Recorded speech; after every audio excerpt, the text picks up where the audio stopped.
Habari za muda huu na karibuni tena katika session ya 8, na katika hii session ya 8 tutaenda kuangalia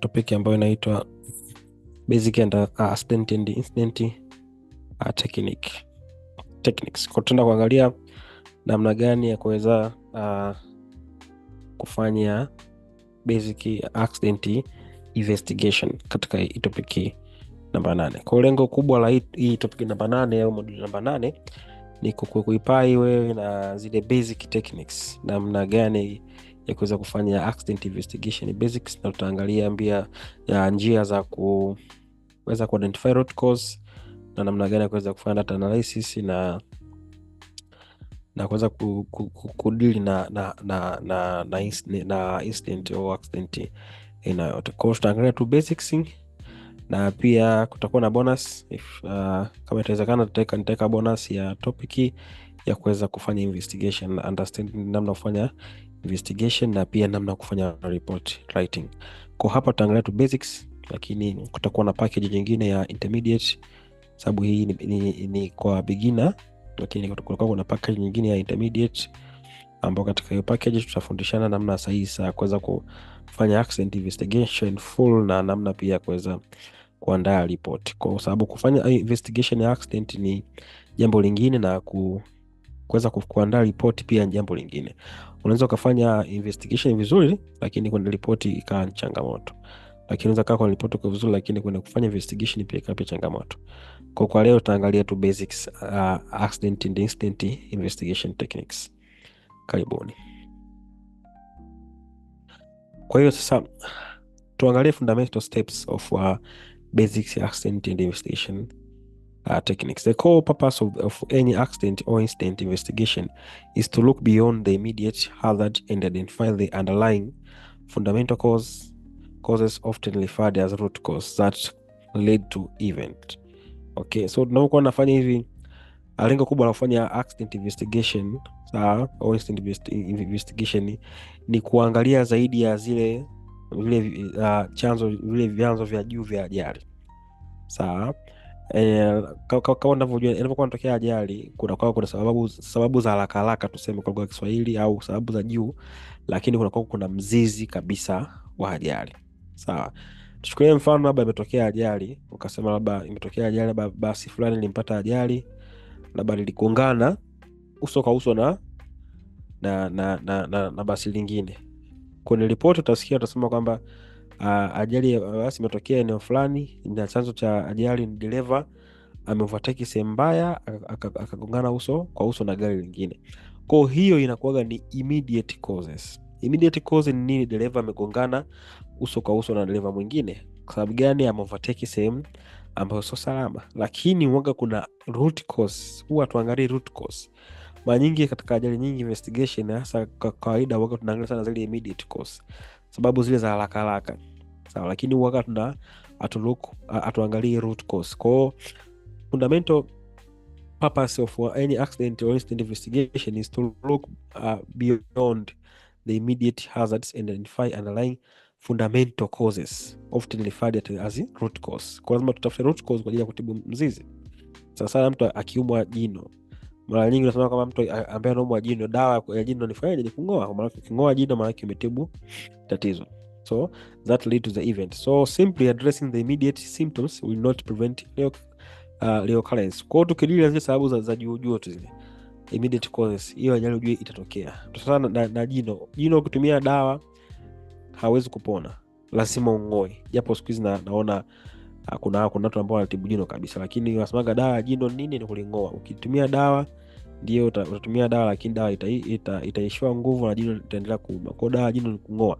Kwa hiyo sawa na kwenye ajali yoyote, ukidili na zile immediate symptoms au immediate causes, haitazuia ajali nyingine kutokea. Sababu lengo pia la kufanya investigation ya accident ni kutafuta root cause ili kuzuia ajali kama hiyo isitokee tena.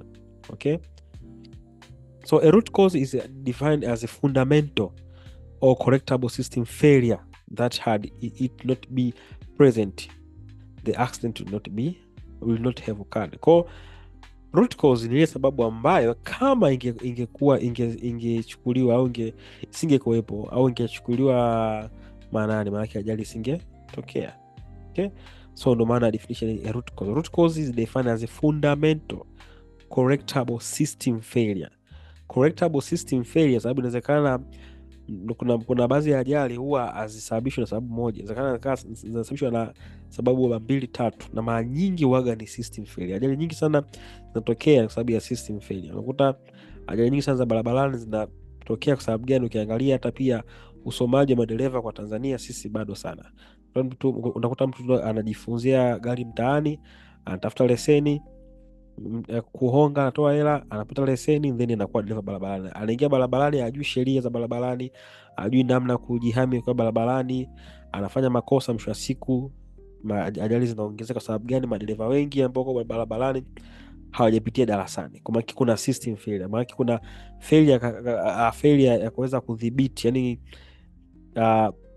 mamlaka imeshindwa kudhibiti madereva. Sasa madereva wengi wanasomea mtaani, hasa hizi gari ndogo, hata pia gari kubwa, maroli yanasomea mtaani, ishaweza tu anachukua leseni, anaingia barabarani, japo siku hizi naona wametia mkazo. Kwa hiyo mara nyingi root cause ya ajali nyingi sana barabarani, maeneo ya kazi, huaga yanasababishwa na system failure, na mara nyingi huaga ni correction of correctable system failure. Maana kulikuwa kuna sababu nyingi, okay, that had it not been present, kama isinge kuwepo, the accident would not have occurred. Okay,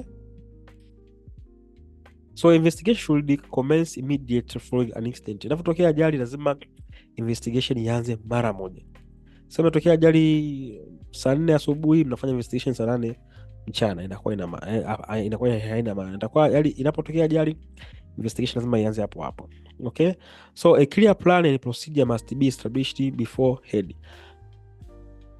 Lazima muwe na procedure ya kuweza conduct accident investigation. Inapokuwa inatokea ajali, procedure nataka mfaidi. Kwa lazima muwe na procedure ya kufanya accident incident investigation, ambapo inakuwa na detailing who will be involved, sababu itaonyesha nani atakayekuwa involved katika hiyo investigation, the line of communication, the necessary materials and equipment, and the required reporting form and template. Kwa hiyo SOP au procedure ya accident and incident investigation itaelezea mambo yote haya. Okay, so the snippet consistently highlight that root causes are fundamental underlying system related reason, kama nilivyosema, and that collecting only the immediate cause may address the symptoms but not the underlying problem, kama nilivyosema toka mwanzo. So furthermore, the instruction to dig deeper and avoid simple conclusion like employee failed to follow the procedure, hiyo ni simple conclusion, directly challenge the common misconception that accident result from a single obvious mistake or individual negligence. Instead, it frame accident as complex outcomes stemming from multiple interacting system failure. Kama nilivyosema, ajali huwa zinasababishwa na multiple system failure. So this means that you must calculate deep analytical mindset, resisting the urge to uncover the intraceable web of factors, organization, procedure. Kwa lazima uangalie vitu kama vifuatavyo. Uangalie unapokuwa unafanya investigation ya accident, lazima uangalie factors zifuatazo. Uangalie organization factor, namna gani impelekea ajali, procedure factor, ni procedure gani katika impelekea ajali, sawa, environmental and human that contribute to the accident. So this require patience, critical thinking and willingness to challenge assumption about how work is performed within the organization. Okay, so tuangalie key steps in incident investigation.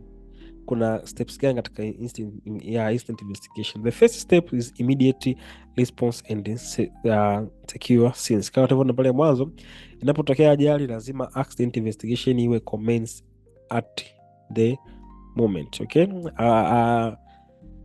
lazima ianze hapo hapo. Okay, so the very first action upon an incident is to remove the immediate hazard.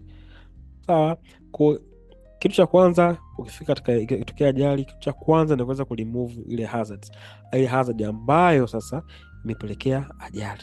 Kama huwezi kuremove, it is better ukae, usiende katika ile eneo. Mfano umesikia umepata au mtu amekufa, sawa, kutokana labda na gas leakage. Kwa maana na wewe ukienda pale lazima nawe utadhurika na hiyo gas. Kwa hiyo nenda katika eneo la ajali, kama utaweza kuondoa kihatarishi ondoa, kama utaweza basi pia kaa mbali, sababu kinaweza kukuletea madhara. Kwa kama utaweza kuondoa kihatarishi, labda mtu amepigwa shoti ya umeme, unaenda unazima umeme, okay. Labda kama ni moto, unazima moto, then sasa ukizima moto ndio unaanza kutoa sasa first aid to any injured parties, okay, and secure the scenes to prevent evidence, okay. Relevant parties should be notified promptly. Kwa katika hii step ya kwanza, immediate response and secure scenes, lazima cha kwanza, the very first action upon incident is to remove the immediate hazards. Kwa lazima hazard itoke kabla hata wewe hujaweza kufanya investigation, sababu huwezi kufanya investigation sehemu ambayo bado kuna kihatarishi ambacho kimpelekea ajali, okay. Na baada ya hapo sasa utaweza provide necessary first aid kwa yule mtu ambaye ameumia, na lazima usecure the scene area, lazima ile eneo lizungushie kwa ajili ya kutunza ushahidi na kuzuia ajali nyingine isitokee, sawa. Na pia baadhi ya mamlaka na husika, labda utaleta gari ya ambulance, utaleta badi polisi, watu wa fire au emergency au whatever emergency team yoyote, lazima wawe notified kwamba ajali imetokea, okay. So step number 2, lazima udefine the scope of the investigation. So clear, articulate the specific issue or incident that require investigation, okay. This focused approach ensures the investigation remains targeted and effective in identifying relevant root causes. Kwa lazima pia unapoanza kufanya ajali lazima udefine kwamba scope yangu hii ajali nitafanya kuanzia hapa hadi hapa, nitakava eneo gani. Hawezi kusema kwamba utafanya investigation imetokea point A ukafanya point A mpaka B, au ukafanya A mpaka E, vitu ambavyo hizo point ambazo hazina umuhimu. Kwa lazima uwe na focus approach. For example, if an employee slip on spilled oil, mtu akateleza katika oil ambayo imwagika, the investigation scope should be limited to slip involving puddles. Kwa hiyo sasa lazima ufanye investigation ya zile ambazo kuteleza na kuanguka ambazo kusababishwa na nini, na hizi oil puddles, rather than encompasses all slips and flow accident. Hautaangalia slips and flow accident zote, labda mtu tukateleza kawaida kajikwaa, no, lazima utafocus kwa zile ambazo zimesababishwa na kuwepo kwa labda kwa oil katika nini, katika sakafu ambayo imemwagika. Stage namba 3, baada ya kudefine the scope na nini, ku assemble the investigation team. Pia hii ni muhimu sana, lazima uwe na team ya investigation ambao kwa equipped, wanajua namna kufanya accident na investigation vizuri. So form a trained investigative team that is objective and maintains an open-minded approach. This team should comprise representatives from both management and workers, particularly those intimate familiar with the process related to the incident, okay, such as a victim manager and a co-worker.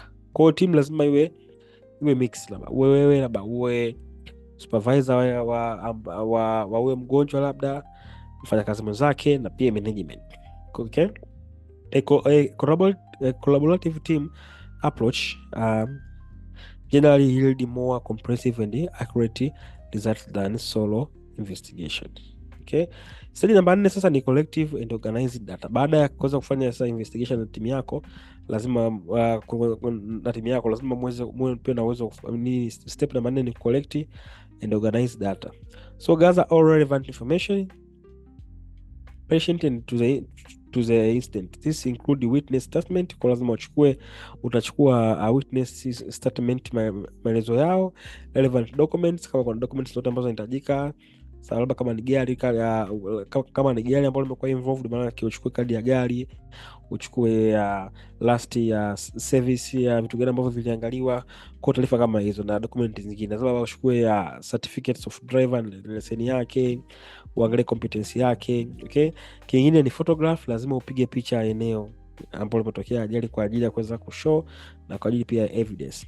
Na kingine any other evidence, na evidence yote ambayo unahisi kwamba itakusaidia katika investigation yako hiyo ajali, lazima ufanyaje, uichukue.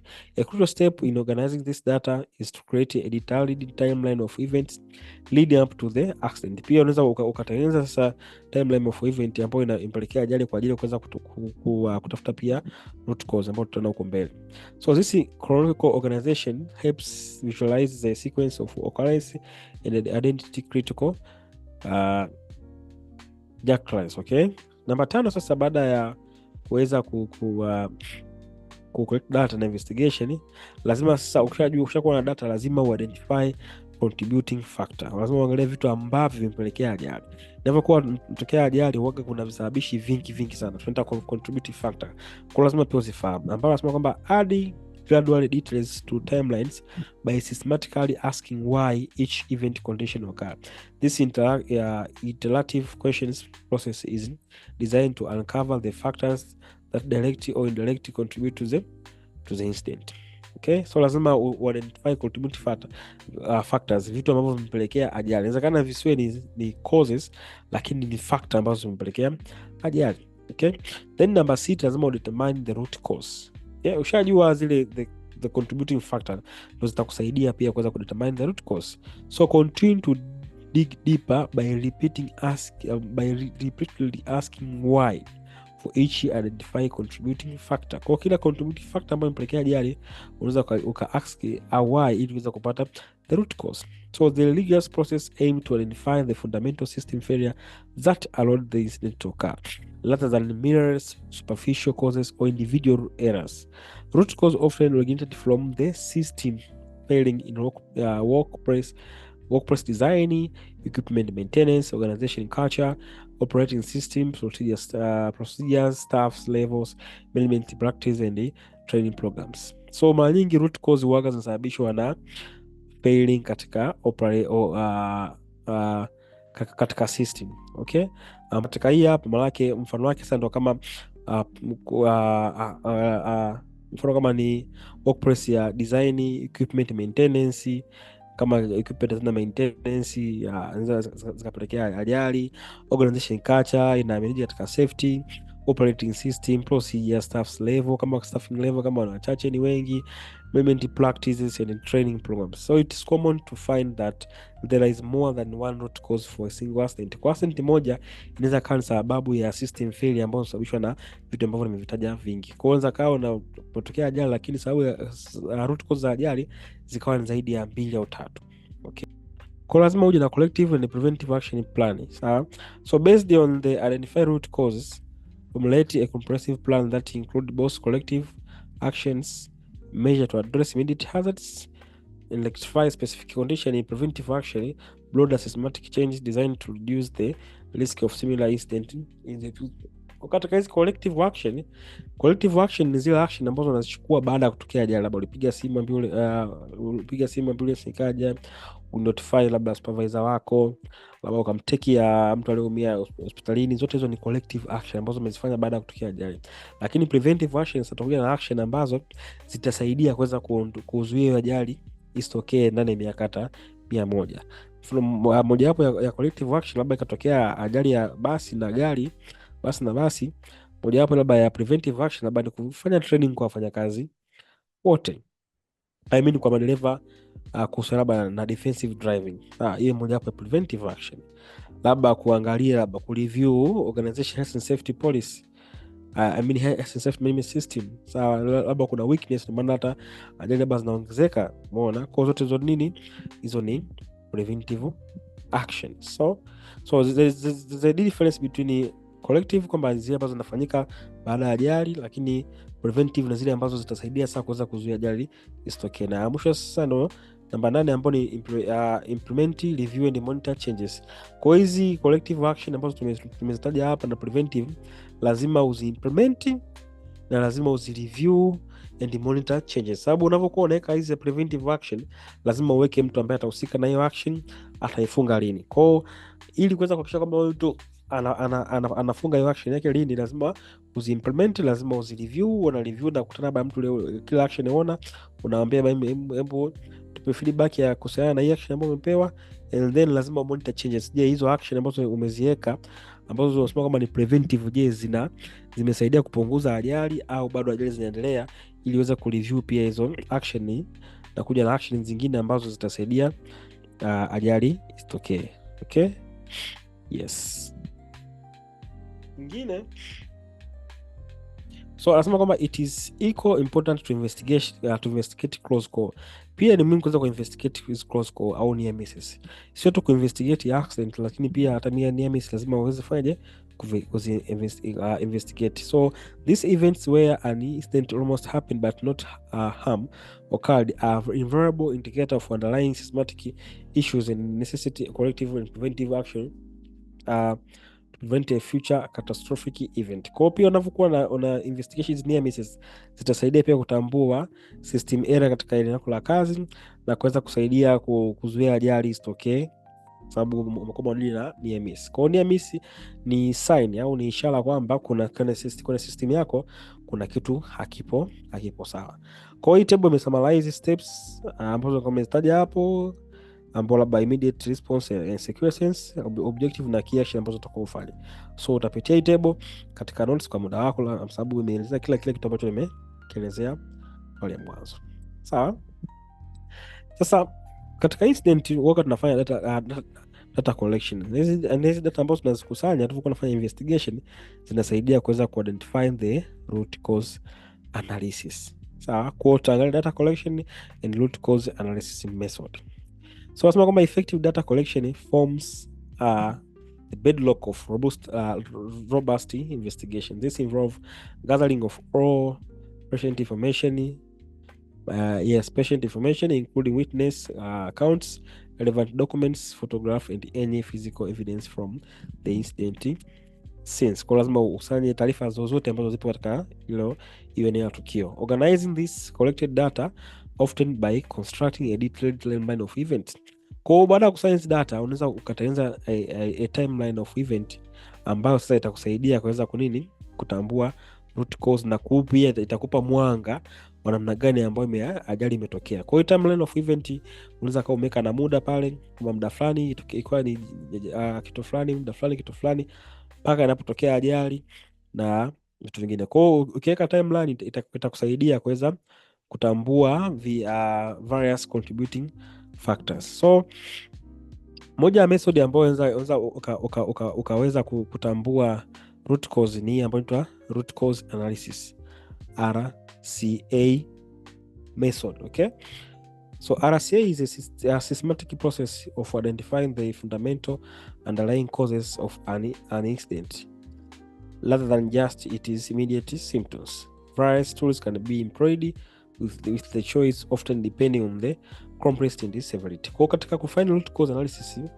RCA inatumia njia nyingi, sawa, ambapo unaweza kutumia checklist, brainstorming checklist, ukatumia njia ya 5Y, ukatumia njia ya logic event and trace sequences, na pia kuna fishbone momo, japo waga wengine wanatofautisha kati ya fishbone, wengine wanachanganya fishbone na hii 5Y, sawa. Lakini kwa leo tutaangalia tu hizi tatu, ambayo ni tutaangalia hii checklist na 5Y na hii legal event trees and sequence diagram, ambayo tutaangalia kwa ufupi. Kwa undani pia tutaangalia katika ya package nyingine. Okay, so katika ya kwanza brainstorming and checklist for a simple incident brainstorming session and the pre-defined checklist can be sufficient. Kama kuna imetokea near miss ndogo incident ndogo sana, unaweza kutumia hii checklist ambayo inakuwa tayari iko predefined. Okay, so those tools helps to the investigation team quickly identify potential causes and ensure that common contributing factor are considered. Okay, the next one is 5Y analysis. Nadhani tutakuwa wengi tunaifahamu, wengi tumeisikia. So this method involve repeating asking why. Unakuwa unauliza maswali why mara 5 au zaidi, au muda mwingine inaweza isifike na 5. Kwa unakuwa unajiuliza kwa nini kimetokea hichi, kwa nini hichi kimetokea, sawa. So this method involve repeating asking why typically 5 times, though it can be more than or less, to progressively drill down from the immediate problem to its deeper underlying causes. Umeona? Kwa hiyo hii lengo la 5Y ni kuanza kujiuliza why kuanzia kwenye immediate causes mpaka kwenye root cause, sababu pia na aim yake ni kutafuta root cause kwa kuendelea kujiuliza maswali why mpaka pale utakapopata root cause. Kwa mfano hapa kwamba for example if machine stops, mfano kama machine ikasimama ghafla, lazima utajiuliza swali la kwanza, why did the machine stop? Kwa nini machine imesimama? Sawa, labda utajibu kwamba ni kwa sababu ya nini? Fuse. Sawa, sababu mashine ikisimama lazima uangalie kwa nini imesimama, labda utaangalia fuse yake, labda ukuta fuse imeungua, kwa utaandika because of what? Fuse blew. Na tunaweka tajua kwa sababu kwa nini fuse imeblow. Mara nyingi fuse ina blow kama kifaa kifanya kimekuwa overheated. Kwa the next why, kwa sababu ni why did the fuse blow, ni because the motor overload. Why did the motor overload? Kwa sababu gani? Because it was not maintained. Why it was not maintained? Because there is no preventive maintenance schedule. Manake lack of preventive maintenance schedule ndio root cause. Na hii sasa umepata hiyo kutokana nini? Na kujiuliza maswali why mpaka pale ambapo umepata nini? Umepata root cause. Sawa? Kwa hiyo ni 5Y. Tutaangalia pia katika hiyo intermediate package kwa undani 5Y. Okay? Ya mwisho ni logical au event tree and sequence diagram. For more complicated incident, these visual tools are highly effective. For more complicated incident, kwa zile incident ambazo ni more complicated, unashauri pia kutumia logical event trees and sequence diagrams. Okay? They help to map out the precise sequence of event and the causal relationship between them in a structured manner, allowing for the identification of multiple contributing factors and their interconnection. Timelines and the causal factors determination often serves as supporting tools of this more complex system. Asema kama during the analysis phase, it is crucial to consider human factors such as, kwa unavyokuwa unafanya hizi analysis ya data zako kwa ajili ya kufind 5Y, lazima pia include human factor ambayo mara nyingi huwa zinapokea ajali. Ya kwanza ni fatigue, ya pili ni cognitive overload and human error. Because understanding why individual acted in a certain way rather than simply labeling it as human error. Kwa kabla hujasema human error, lazima utambue pia hizi factor zingine. So it's essential for identifying systematic issues that contribute to the incident.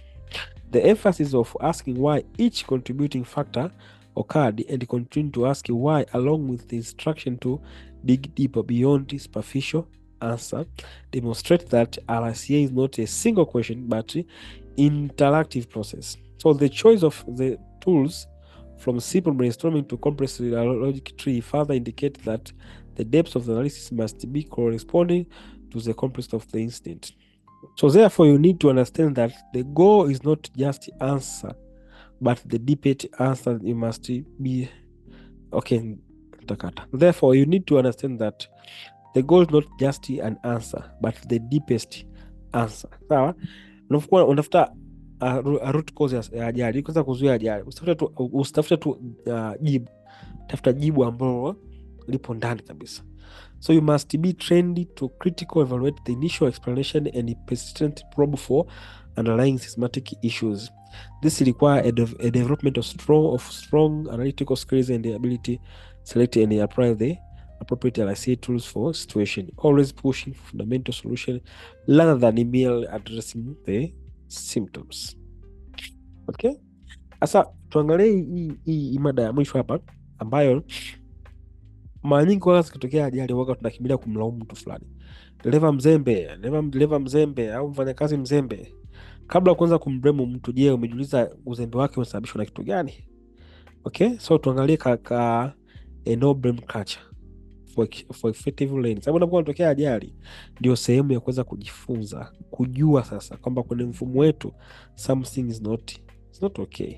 Sawa. Kwa sasa ukiwa na ile blame culture hautaweza kudeal na nini tatizo. Na maana hata barabarani ajali nyingi sana zinatokea, tunalaumu madereva, kumbe mda mwingine barabara mbovu, au kazini huko bosi wake hawako vizuri, au nyumbani kuna matatizo, never na stress, nayo imepelekea ajali. So a no blame culture is fundamental to effective instant investigation and continuous safety improvement. It defines an environment where individuals feel comfortable reporting mistakes, near miss, and advance effective without fear of retribution or punishment. In such a culture, the focus shifts from assigning individual to learning from events and improve the system. Okay? So importance ya hii no blame culture ni nini? Cha kwanza, ina promote open report. Kama kutakuwa hakuna no blame culture, manake watu watakuwa wanaripoti vihatarishi, watakuwa wanaripoti near miss, watakuwa wanaripoti ajali. So when workers are confident that they will not be blamed, openized, they are significantly more likely to report incidents, near misses, and hazards. So this the open reporting is the vital for collecting comprehensive data, identifying systematic issue, and ultimately preventing future occurrence. Kwa kama kutakuwa kuna no blame culture, maana yake wafanyakazi watakuwa open kuweza kuchangia na kuongea masuala mbalimbali ambayo yanahusiana na usalama wao. Cha pili ni encourage learning and improvement. Sawa? Unapokuwa hakuna culture ya kublame, kama mtu fulani amekosea, itasaidia kuweza ku create environment for learning opportunities. So kama nilivyosema pale mara kwanza, inapotokea ajali ni mojawapo ya njia ya kuweza kujifunza. Kwamba kuna pia ule msemo wa Kiswahili unasema kwamba tunajifunza kutokana na makosa. Kwa hiyo kujifunza kutokana na makosa na ukabadilika na ukachukua hatua, pale sasa utakuwa umeweza kujifunza kutokana na makosa. Okay? So by shifting the focus from the who is at fault to what happened and why it happened, a no blame culture facilitates thorough investigation that uncover underlying system failure. So this approach leads to more effective collective action and genuine organizational learning. Okay, so simple conclusion such as employee failed to follow procedure are insufficient. The investigation must develop deeper into why the procedure was not followed. Now, mwisho hapa importance ni enhance safety and quantity. Kwa sababu gani? Ultimately no blame culture improve overall safety performance and the quality of the work by creating system that learn from what it is mistake and continuously adapt.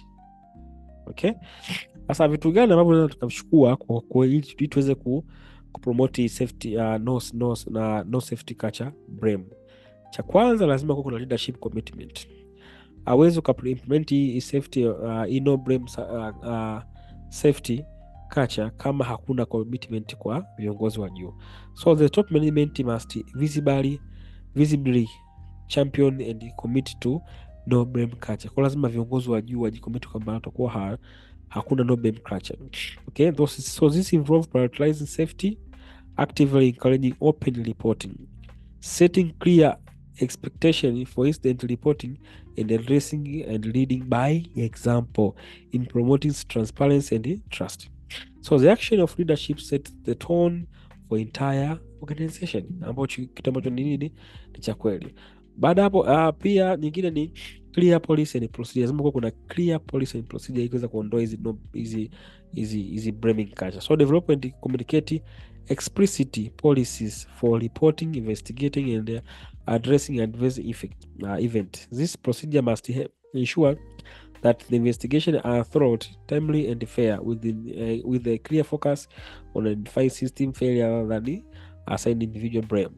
Policy should be easily accessible and understood by all staff. Kwa ukishakuwa na policy itasaidia, maana itakuwa clear kwa hata mfanyakazi hata ogopa tena kulia kwamba kuhofia kwamba akiripoti kitu fulani atalaumiwa. Okay, na nyingine ni ongoing training and education. Lazima watu wape elimu, kama provide regular training on the principle and the practice of a no blame culture, educate staff on the importance of reporting incident and how their input directly contribute to improve safety. So foster continuous training environment where staff can be reflect on their practice and identify area for improvement. Kwa kutoa elimu kwa wafanyakazi wafahamu pia kwamba ukiripoti kitu sio kwamba utafukuzwa kazi, no. Okay, na mwisho sasa hapa, namna gani lazima pia employee involvement and contribution. Sawa, actively involve employee in the root cause investigation process, openly share the result investigation. Kwa lazima wafanyakazi wawe involved katika investigation, na majibu yanapotoka au kama ndo wametoa ripoti sahihi ya ajali, lazima wafanyakazi pia wafahamu. So this approach builds trust and foster a sense of ownership among the workers. Kwa kufanya hivi itatengeneza trust and ownership kwamba mmehusisha katika investigation, mawazo yao mmepeleka kule na mmerudi na feedback. Okay? So paka hapo, hizi ni mojawapo ya vitu au tunasema kwamba strategies ambazo zinaweza zikafoster no blame culture. Yes, no blame culture katika organization yako. Sawa. Sasa tuangalie how to develop actionable recommendation to prevent reoccurrence. So the goal of any investigation is to prevent reoccurrence. So this objective is achieved through the development of subsequent implementation of robust collective and preventive action plan ambayo ni ile CAPA.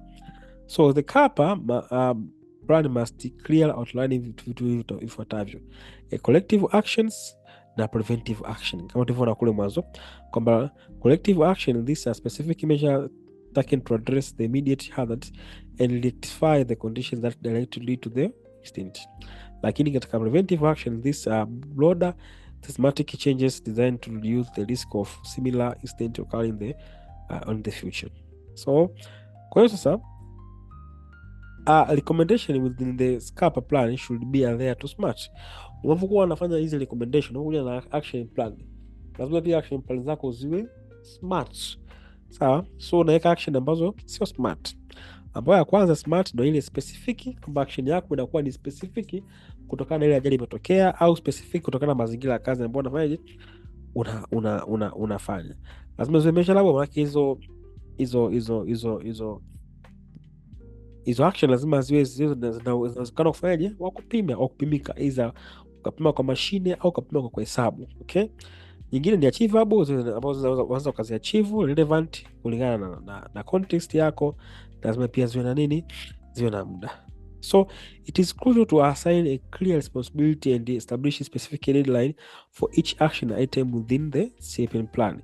Flow implementation, the effectiveness of these changes must be continuously reviewed and monitored to ensure they achieve the desired safety improvement. Kwa lazima ziwe zina kuwa monitored on daily basis or weekly or monthly.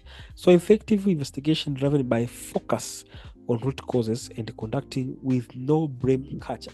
Kwa good accident investigation, lazima kwanza ina focus na root cause na pia ina high focus na nini, kublame mtu.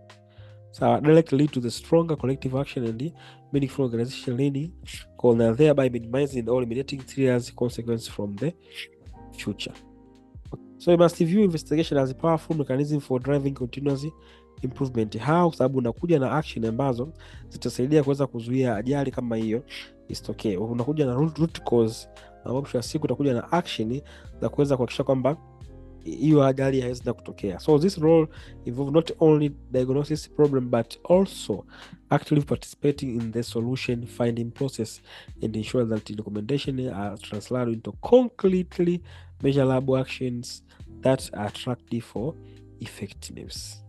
Kwa mpaka hapa utakuwa umeweza kutambua namna maana nini hasa accident investigation inapokuwa inafanyika.